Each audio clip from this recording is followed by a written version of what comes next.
Indian news ma wakɔ aba assign the ba wɔn kasa fidie so bio. Na maka trust before anything else na just a share na ebiem nso kwa na wo subscribe to your channel no. What's the fa political news there? The fa governance. We catch you sa pan input of format yet. Na pan yet to format yet there. Ani na nsɛm foforɔ bi nso asan asi. Benim sɛ wo de nsɛm ade ba nyina na ya na ya wo na ya wo hwɛ na ya wo fɛn so. Nti no nsɛm foforɔ bi asi a Indian news yɛn nso so pan yɛ tɔɔ for me baabi yɛ ti nyina akyi no yɛn nsa atumi aka bi na yɛaso nso atumi ate saa nsɛm bi. Yɛntie nsɛm mmra sisi a na mpanimfoɔ mpo sɛ kakum no yɛgye no kɔkɔɔ anum. De yɛba before that no subscribe to your channel no.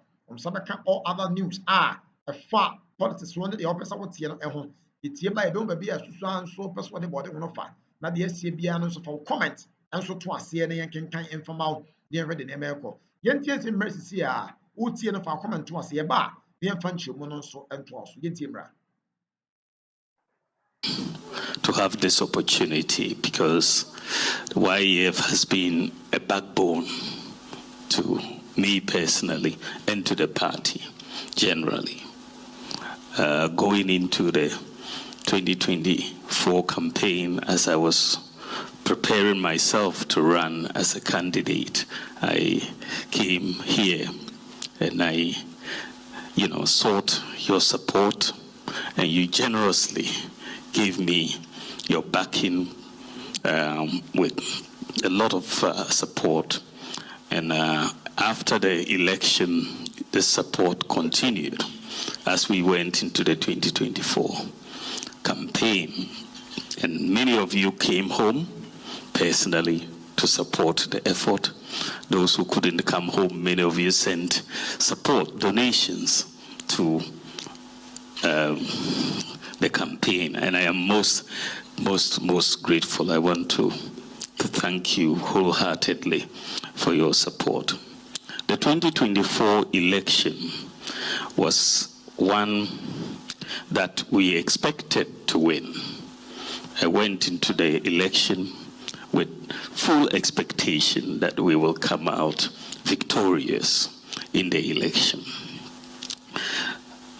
We worked very hard. In fact, many people have said that they've not seen a campaign that worked as hard as this particular campaign. I toured 276 constituencies, every constituency in Ghana after I was elected.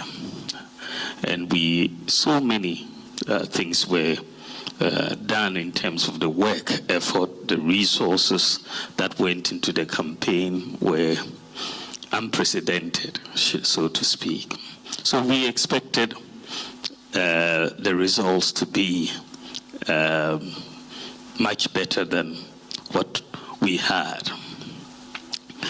On the day of the election, which was December 7th, that night after the polls closed, when the results started coming in, we were all alerted that something was not going well. Something was amiss, because we're losing seats that we had held since 1992.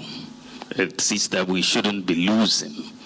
And so if you look at the results at the end of the day, we declined from 137 seats to 88 currently.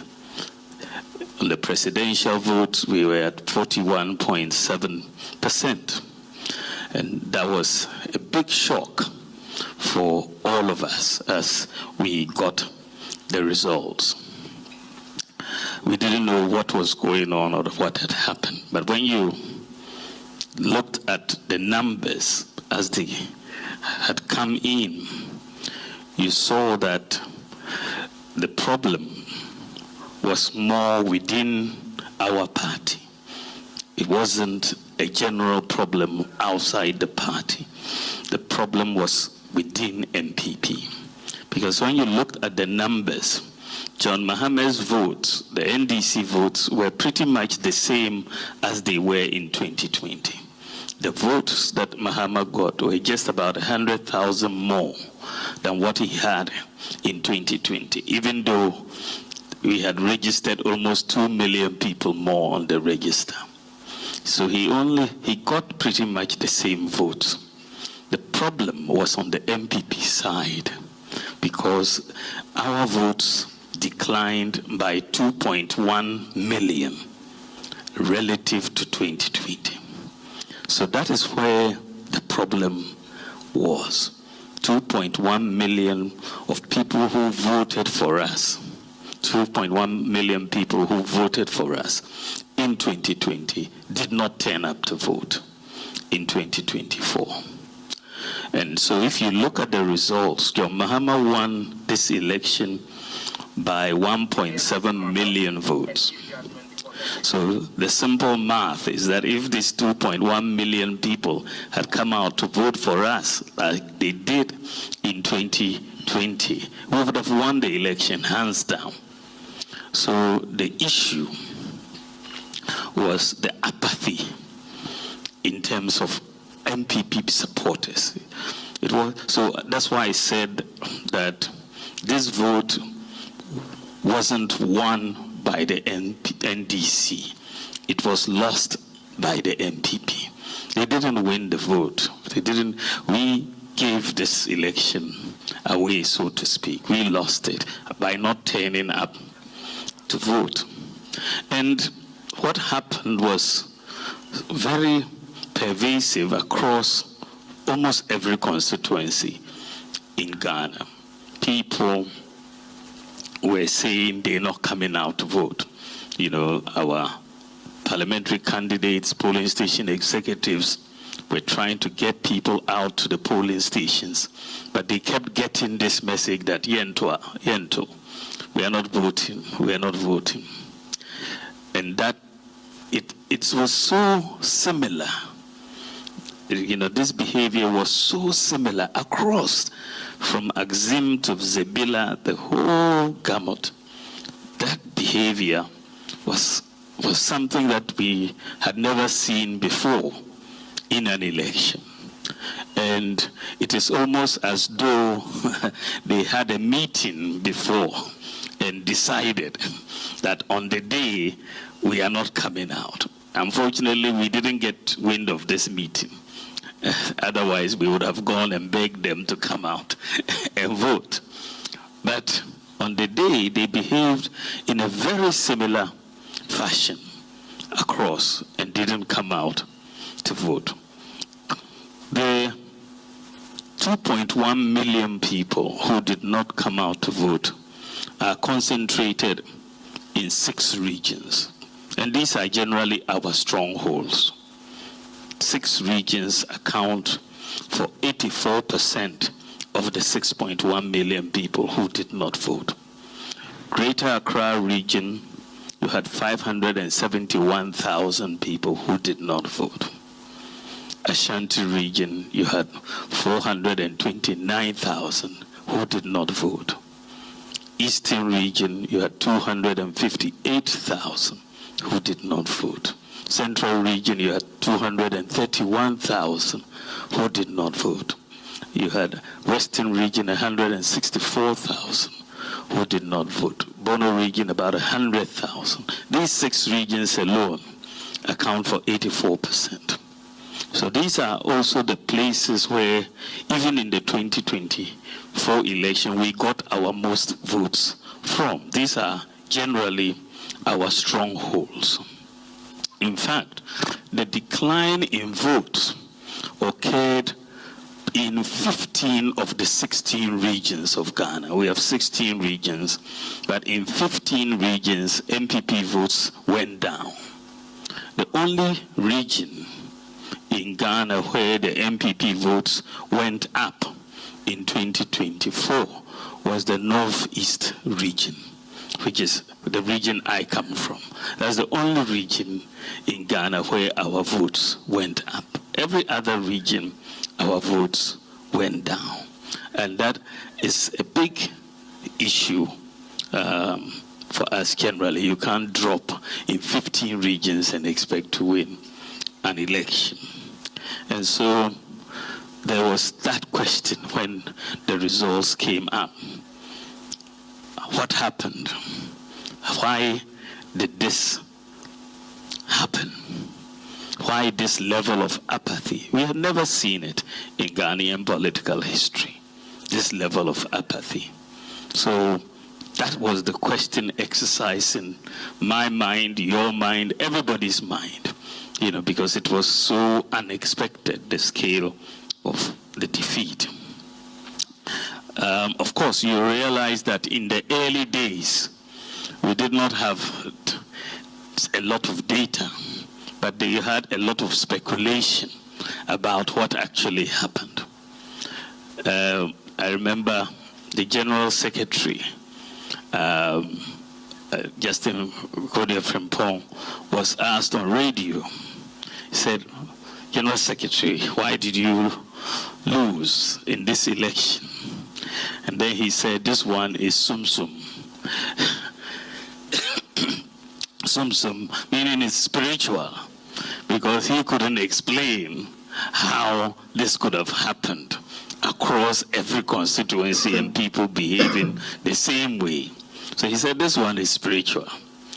Then I met him. I said, General Secretary, this your spiritual explanation is difficult to confront with evidence because I need data. And with spiritual, when you go spiritual, I can't get the data. But I must admit that in everything that happens in the world, God's hands are in it. So what you are telling us is we have to intensify our prayers for 2028 so that God would open the door for us and give us victory in 2028.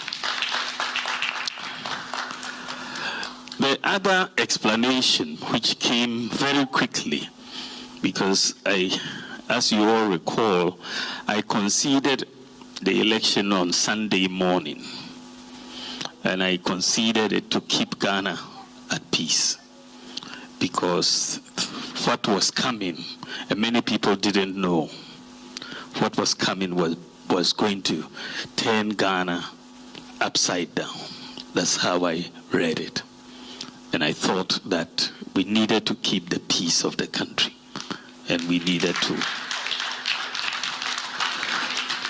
So it shocked so many people that, because I was confident in the data we had collated, and I knew that we had lost the election. And the EC would have taken another 2 days, and that would have created mayhem. So I was very confident in our results, and so I decided to concede on Sunday morning. In fact, I stayed up that night to write my concession speech. So I asked my team to get the press 9 a.m. on Sunday morning so that we will keep the country at peace as we move forward. And so even by Monday, after I conceded on Sunday, a new speculation had come into the system. And the speculation was that the reason why our supporters in our strongholds did not vote was because of religion. They said that the reason why they did not vote is that our supporters did not want a Muslim to become a president of Ghana. I couldn't really understand that, but it was put in the system. And these sorts of explanations get a lot of play. And I said, well, I don't get it, because the MPP, as a party, elected me to be leader. We were 10 of us. I was the only Muslim candidate, but the MPP gave me 61% to lead the party. So it cannot be that the MPP suddenly decides that they don't want someone to be. But I said, look, this is one of the concern explanations. It's full of mischief. And the MPP is not a party that discriminates on the basis of religion. Otherwise, they wouldn't vote for me in the first place. So I said, let me confront this with data. I'm a researcher, let us look at the data and see if we can debunk or confirm this. So I took the data for the 2024 election. You'll see that in this election, we have 276 constituencies, but the MPP presented 236 parliamentary candidates who were Christian and 40 who were Muslim. Now, if you look at the votes in our strongholds, for example, if the factor of voting was religion, then you would have seen that in every constituency where we had a Christian parliamentary candidate, they should get more votes than me, isn't it? That's the hypothesis, that they should get more votes if people were voting according to the religion. That was the hypothesis. But when I looked at the data, it was in fact not true. It was in fact the opposite. That in many constituencies, in many regions, I was rather getting more votes than our parliamentary candidates who were Christian. So it couldn't have been that people were voting on the basis of religion. In fact, when you look at Ashanti region, which is probably our strongest hold in the country, you look at many constituencies where I was doing better than our parliamentary candidates who were Christian. Ifijia Secretary East, Asante Akim North, Ekuma Nwabija, Bekwai, Kwadaso, Mampong, Manshia North, Manshia South, Manso Dubia, Manso Kwanta, Shaesu, Sutap Kwamam Beposo, Obuasi East, Obuasi West, Offenso South, Secretary Afram Plains, and many others, where I was doing better than the parliamentary candidates. And you find that even in places like Neo DBRC and Ejura Secretary Dumasi, NDC Muslim candidates were winning those against our Christian candidates. So it wasn't really, the data didn't support that. In a place like Asin Central, we lost to an NDC Muslim candidate for the first time since '92. You go to Asin South, which is my favorite example. Asin South, our candidate there was my good friend, the Reverend Intim Fojo. You've heard about him. He's the star of the moment. Cocaine here, cocaine there, cocaine everywhere. So Reverend Intim Fojo is a pastor, and so he works so hard. He works so hard for me. In his own constituency, I beat him in his own constituency, in Asin South. So if it was a religious vote, there's no way I can beat the pastor in that. So the data, as I compiled it across the country, all the regions, was very clear that there was no factor of religion in the way the votes went. And in fact, the core committee, which we set up later on, also delved into this matter and concluded clearly in black and white that religion was not a factor in the 2024 presidential election. So that matter, I think we should put it to rest because it is not founded on data. Losing elections have happened over time. Many candidates over time have lost elections. And when candidates lose elections, we never go back to their religion to explain why they lost an election. It has never happened that way. You remember J. Kufuor in 1996, when he lost the election, he had 39% of the vote. In fact, when I visited him recently, he reminded me about that. He said, you got 41.7%. You even got more than